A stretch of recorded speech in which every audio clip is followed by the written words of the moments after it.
शेतकरी मित्रांनो नमस्कार. जसं की तुम्ही पहिले दोन भाग बघितलाय की बाबा फेब्रुवारी मार्च 2026 मध्ये कोणत्या भाजीपाल्याची आपण लागवड केली पाहिजे. त्यातला जा तिसरा भाग बघणार आहे. तिसऱ्या भागामध्ये आपण बघत आहे कमी रिस्क पण मध्यम फायदा. जास्त पण फायदा होणार नाही आपल्याकडं, मध्यम फायदा होणार आहे. सगळ्यात महत्त्वाचं रिस्क शून्य आहे तुमची.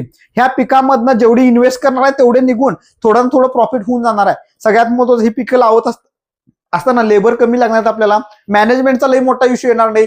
फवारणी मागं पुढे झाली, बाकी सगळ्या गोष्टी ह्या तुमच्या ढकून जाणाऱ्या गोष्टी आहेत. तर शेतकरी मित्रांनो ही कुठली पिकं आहेत आपण बघूया. ह्या पिकामध्ये फेब्रुवारी मार्च मध्ये जर का आपण काम केलो तर कशा पद्धतीने प्रॉफिट होणार आहे ह्या गोष्टीचा आपण अभ्यास करूया. तर शेतकरी मित्रांनो नमस्कार, मी तुमचा मित्र रोहित बोरगावे, बोरगावे टेक्नॉलॉजी हे आपल्या आवडत्या युट्यूब चॅनलवर स्वागत करतो, तसंच फेसबुक पेजवरही स्वागत करतो.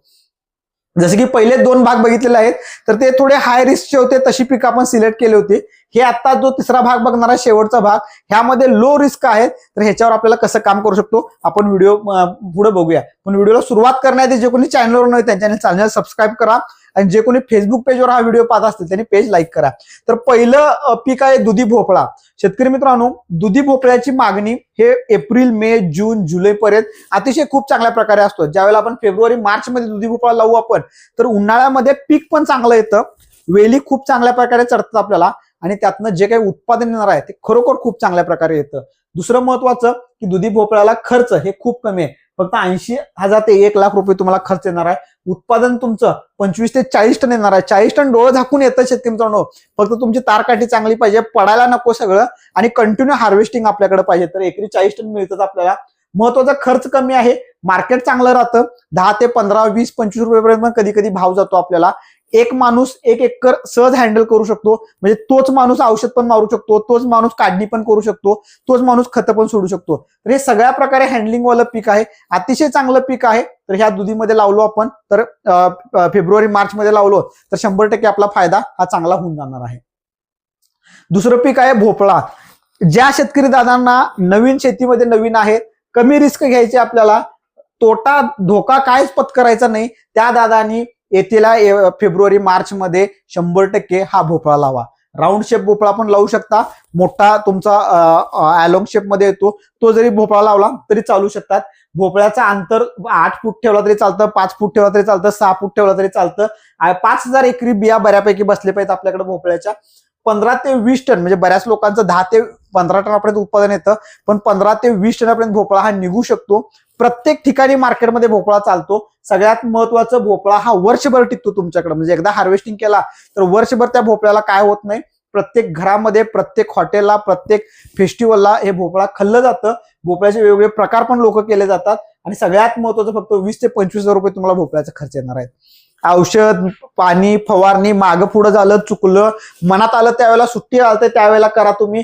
जे शेतकरी ऑफिस वर्क करून पण करणार आहेत त्या शेतकऱ्यांनी सुद्धा भोपळा लावला तर अतिशय तुमचा फायदा हा खूप चांगल्या प्रकारे होणार आहे. त्यानंतर शेतकरी मित्रांनो फेब्रुवारी मार्च साठी म्हणजे ज्या शेतकऱ्यांचं ऊस तुटून गेले 2-3 महिन्याचं आहेत आपल्याकडं किंवा कमी रिस्क मध्येच खेळायचंय आपल्याकडं, रेग्युलर ह्याच्यात आपलं चाललंय निवांत, कमी लेबर आहेत आपल्याकडं, असं कोबी फ्लॉवर ही दोन्ही पिकं पण खूप चांगले आहेत. एकरी 40,000 कोबी लावायचे आपल्याला. फ्लॉवर 15 ते 25,000 आपण फ्लॉवरचे गड्डे बसवून आपल्याला हे उत्पादन घ्यायचं आहे. फ्लॉवर कोबी याचं उत्पादन पण चांगलं येतं, प्रत्येक मार्केटला खपणार आहे. उन्हाळ्यामध्ये मागणी डिमांड खूप चांगला असतं, लोक बाहेर फिरत असतात, जे फूड स्टॉल असतात, गाड्या असतात त्यामध्ये आता डिमांडिंग खूप चांगलं असतं आपल्याला.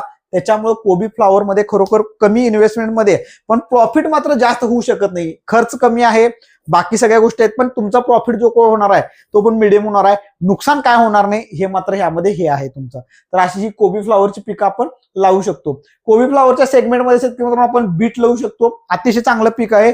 तुमचं खोडवा निघले त्यात बीट लावू शकता किंवा नॉर्मल पण ओपन ह्याच्यामध्ये सुद्धा बीट केला तर बीट सुद्धा खूप चांगल्या प्रकारे प्रॉफिट होतं. त्यानंतर भेंडी गवारी बद्दल तुम्हाला माहितच आहे. भेंडी गवारी सुद्धा तिथनं पुढं फक्त पांढरी माशी आणि थोडं तुडतुडा जपला तर भेंडी गवारी पण खूप चांगल्या प्रकारे येतात. आणि राहता राहिलं पालक मेथी कोथिंबीर हे तिन्ही पिकं सुद्धा खूप चांगले आहेत. फक्त उन्हाचा डायरेक्ट अटॅक होतो आपल्याकडं, त्यासाठी तुम्ही एकतर साडी क्रॉप हे शेडनेट हाऊस किंवा चगाळा टाकून ज्या पद्धतीने केल्या जातात त्याचे व्हिडिओ आपण बरेच बनवले आहेत.